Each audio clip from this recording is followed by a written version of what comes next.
Hi friends, எல்லாருக்கும் வணக்கம். இன்றைக்கி நம்ம என்ன பார்க்க போகிறோம்னா, பள்ளிக்கூடத்தில் பால்வாடியில் கொடுப்பாங்க. அது சத்து மாவு. அது வச்சு தான் நம்ம இன்றைக்கி கொழுக்கட்டை செய்ய போகிறோம். அதுக்காக நான் எடுத்துருக்க பொருள் என்னென்னா, கருப்பு எள், பொட்டுக்கடலை, தேங்காய், துருவின தேங்காய் எடுத்திருக்கேன். 3 பிஞ்சு ஏலக்காய் எடுத்திருக்கேன்.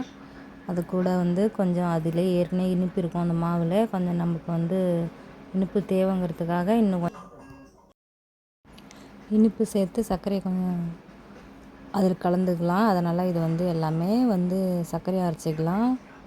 அரைச்சி எடுத்தாச்சு. இதுதான் அந்த மாவு பாருங்கள். அதாவது கை குழந்தைக்கா இருக்கவங்க தருவாங்க, இல்லைன்னா கன்சீவாக இருந்தால் தருவாங்க. அதை வச்சு தான் இன்றைக்கி நம்ம செய்ய போகிறோம். பாருங்கள், இப்போ ரெண்டையும் கொட்டிக்கிட்டு சும்மா லேசாக வச்சு ஒரு பல்ஸ் மட்டும் திருவியாச்சு. அடுத்தது தேங்காய் போட்டுக்கலாம்.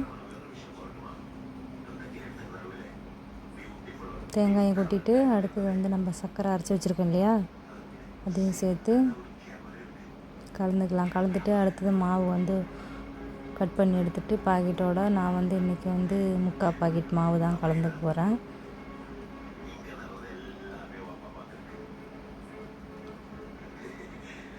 முக்கால் பாக்கெட் மாவு கொட்டி நல்லா அது மாவு செக் பண்ணிக்கணும். புதுசாக இப்போ வந்திருக்கா இல்லை பழைய மாவு கொடுத்தாங்களான்னு செக் பண்ணிக்கோங்க. பார்த்துட்டு அந்த மாதிரி கலந்து விட்டுக்கோங்க. கலந்துட்டு இப்போ அதில் லைட்டாக உப்பு கொஞ்சம் போட்டுக்கலாம்.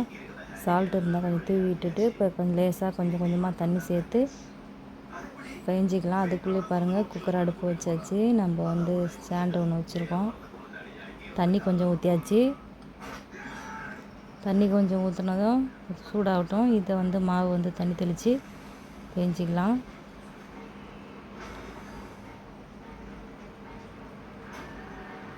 சர்க்கரை உப்பு போட்டிருக்கோம் இல்லையா, அதை எல்லா மாவுலையும் சொதறணுங்கிறதுக்காக நல்லா கலந்து விட்டுட்டு அப்புறமா நமக்கு தேவையான அளவுக்கு தண்ணி சேர்த்து நல்லா கிளறி பெஞ்சி எடுத்துக்கலாம்.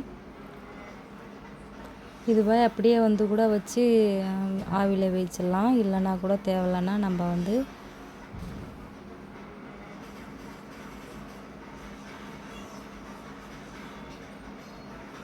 இந்த மாதிரி ஷேப்பில் நீங்கள் சும்மா நம்ம கையிலே அழுத்தி பிடிச்சிக்கலாம்.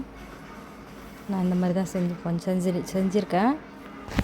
கொஞ்சம் வாய் வளருது. செஞ்சுருக்கேன். உடனே அந்த ஏனத்தை ஒரு அடுப்பில் கரெக்டாக வச்சுருக்கோம் இல்லையா, அது தண்ணி கொதியுது. நமக்கு தேவையான பாத்திரத்தை உள்ளே வச்சுட்டு அதுக்குள்ளார நம்ம பிடிச்சோம் இல்லையா கொழுக்கட்டை, அதை வச்சு அதுக்கு மேலே மூடி போட்டு அதுக்கு மேலே லாக் பண்ணி விசில மூடிக்கலாம்.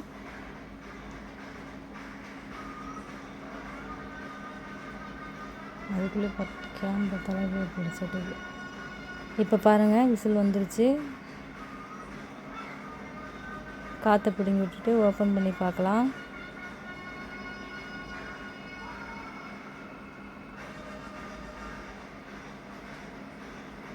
பாருங்கள், வெந்திருக்கு.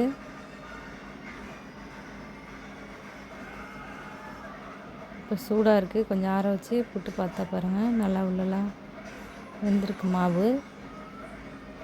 நான் 4 விசில் வச்சுருந்தேன்.